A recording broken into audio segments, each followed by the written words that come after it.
जमलेल्या तमाम मराठी बांधवांनो, भगिनींनो आणि मातांनो,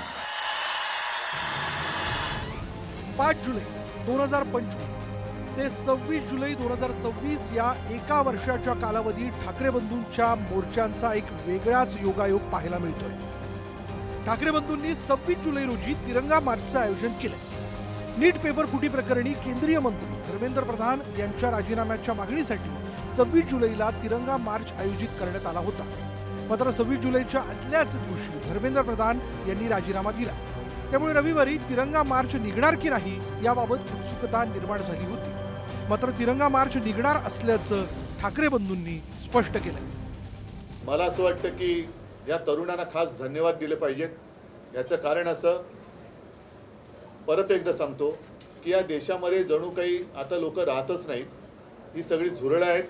आपण काही केलं, कशी मस्ती दाखवली तरी हे चालून घेतली जाते.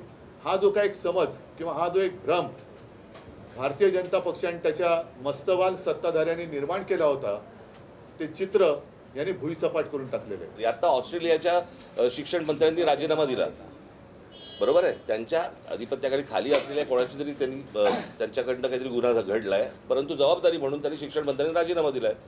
त्यांनी तेव्हाच द्यायला पाहिजे होता. इतका वेळ लावायची गरजच नव्हती. हे प्रकरण इतकं ताणलंच नसतं गेलं खरं तर. पण आम्हाला कोण काय करणार हे जे आहे हे या सर्व तरुणांनी सगळ्यांना रस्त्यावरती आणले.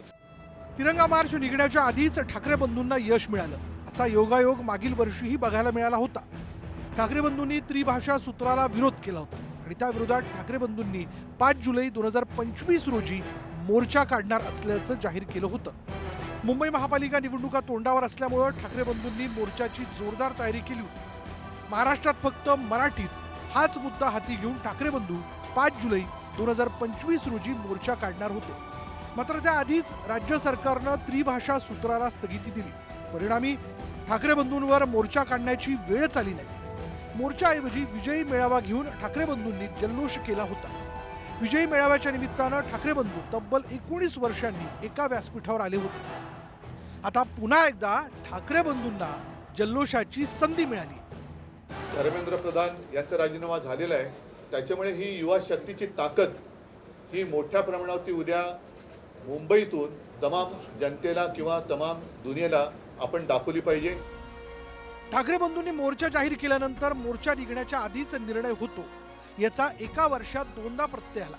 ठाकरे बंधूंच्या बाबतीतला हा योगायोग चांगलाच परिणामकारक आहे आणि जुलै महिना ठाकरे बंधूंच्या मोर्चा आणि मार्चला चांगलंच यश मिळवून देतो असं म्हटल्यास अतिशयोक्ती होणार नाही.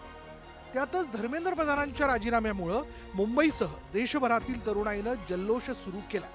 त्यामुळे रविवारच्या तिरंगा मार्चमध्ये तरुणाई ठाकरेंच्या उपस्थितीत त्यांच्या विजयाचा जल्लोष दणक्यात करणार हे नक्की. संतोष गोरे, न्यूज 18 मराठी, मुंबई.